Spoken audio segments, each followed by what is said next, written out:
Or Nate Marshall is a poet from the south side of Chicago. Or I love you, Nate Marshall. When I first made my name Nate, I was just a boy at summer camp, looking for cool in the muggy shadows. And so, when the white boy snipped Nathaniel to just a touch of the tongue to the mouth roof, it seemed to me a religious moment, a new confirmation as, okay, this was 2000, and you had been Nate Marshall for decades by then.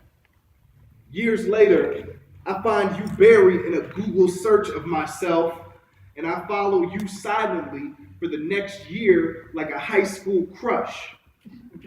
I tell my students about you the day when we wonder who we could have been if privilege hadn't put us in a college classroom. I tell my ex about you in bed, and it's convenient that there's this other Nate Marshall to be the liar lying there this time. I see your failed run for office, and I think about how your ties to white supremacists spelled your demise. The Black History Month paper I wrote on the Black Panthers in third grade wouldn't color me radical enough, and I am ashamed I've never been pushed out of a spotlight for loving my people too much. Your day job is roofing, and I just watch HGTV in hotels. You are the truer amongst us, Nate. You, peddler of propaganda and seller of shingles. Can you show me how to love what you love? Every time I've said, what's good, nigga? It's possible we've matched our mouths symmetrical around the two G's in the middle.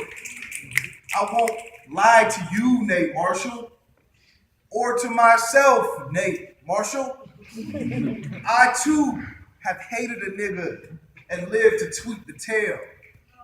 I too have sat suspicious in my basement, wondering who was coming for my country. I too have Googled myself and found a myself I despise. I see you, Nate Marshall. And now you've left Twitter after I told my followers to tell you that they loved you and your book and your commitment to Black people. And I feel you, Nate Marshall. I've left places and loves when they told me they loved a Nate Marshall I didn't recognize.